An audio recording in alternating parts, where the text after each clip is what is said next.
농업 분야 주요 조세 감면제도 20건의 일몰기한이 올해 말로 다가오면서 농업계의 우려가 커지고 있습니다. 정부와 지자체가 세금을 부과한 다음 받지 않거나 깎아주는 방식으로 농업, 농촌, 농민을 지원해온 건데요. 혜택이 사라지면 농촌 경제가 심각한 타격을 입을 것으로 보입니다. 김인경 기자가 보도합니다. 농업 분야 주요 국세, 지방세 감면 항목 20건의 일몰 기한이 올해 말로 예정돼 있어 농업계의 긴장이 고조되고 있습니다.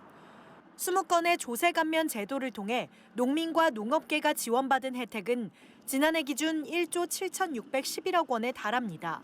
만약 올해 말을 끝으로 지원 혜택이 사라진다면 이 금액은 고스란히 농촌 경제에 부담으로 작용하게 됩니다. 재정당국은 농업 생산과 연계된 조세 감면 제도를 점진적으로 축소하고 농협 관련 제도는 가급적 이른 시일 안에 폐지한다는 입장입니다. 최근 코로나19 사태 수습을 위해 정부가 추가 경정 예산을 편성하는 등 확장적 재정 운용을 하는 것 또한 우려를 더하고 있습니다. 예산 확대 기조에서는 세금을 새로 만드는 것보다 상대적으로 조세 저항이 적은 비과세 제도 축소를 통해 세입 예산을 확보할 가능성이 크기 때문입니다. 일몰 기한이 다가오는 20건 가운데 가장 대표적인 항목이 농업용 기자재에 대한 부가가치세 영세율 적용입니다. 농민들에게 공급되는 비료와 농약, 농기계, 사료 등 농축산 기자재 등의 부가가치세를 면제하는 제도인데 1989년부터 시행돼 왔습니다. 농민들은 이를 통해 연간 1조 1,500억 원에 이르는 절세 효과를 보고 있습니다. 그만큼 연장을 촉구하는 목소리가 높습니다. 농지에 대한 증여세 감면 또한 농업계는 연장을 요구하고 있습니다. 농지 소재지에 거주하면서 직접 경작하는 자격 농민이 18세 이상의 영농자녀의 일정 면적의 농지, 초지, 산림지를 증여할 때 부과되는 증여세를 감면하는 제도인데 미래 농업을 이끌어갈 인력의 세대 교체를 지원하는 차원에서라도 증여세 감면이 계속돼야 한다는 겁니다.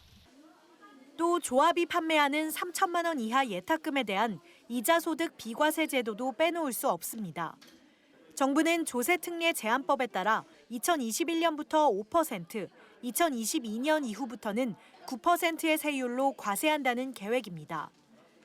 이렇게 되면 그동안 비과세 혜택을 받은 농촌 주민들의 저축 의지가 꺾일 뿐만 아니라 급격한 예금 이탈로 서민 금융기관의 존립이 위협받을 수도 있다고 전문가들은 분석합니다.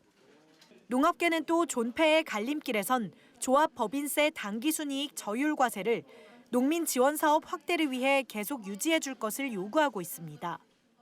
지역농축협이 다른 일반 시중은행과 달리 이 농촌에 있다 보니까 원스톱 금융 서비스를 하거든요. 여기 농업인이나 농촌 주민들에 대한 서비스 차원에서도 특혜가 아닌 거죠, 사실. 거기 안 들어온 서비스를 대신 해주는 거고요. 여기가 또 생존은 돼야 되잖아요, 지속 가능하게. 조세 특례와 관련된 것 연장을 해줘야 되는 거 상황이죠.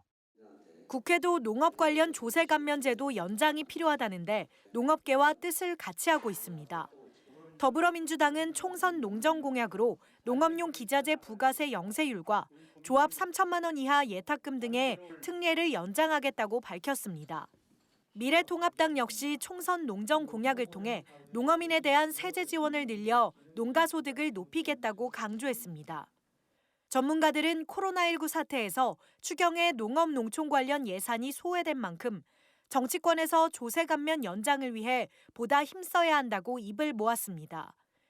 NBS 뉴스 김인경입니다.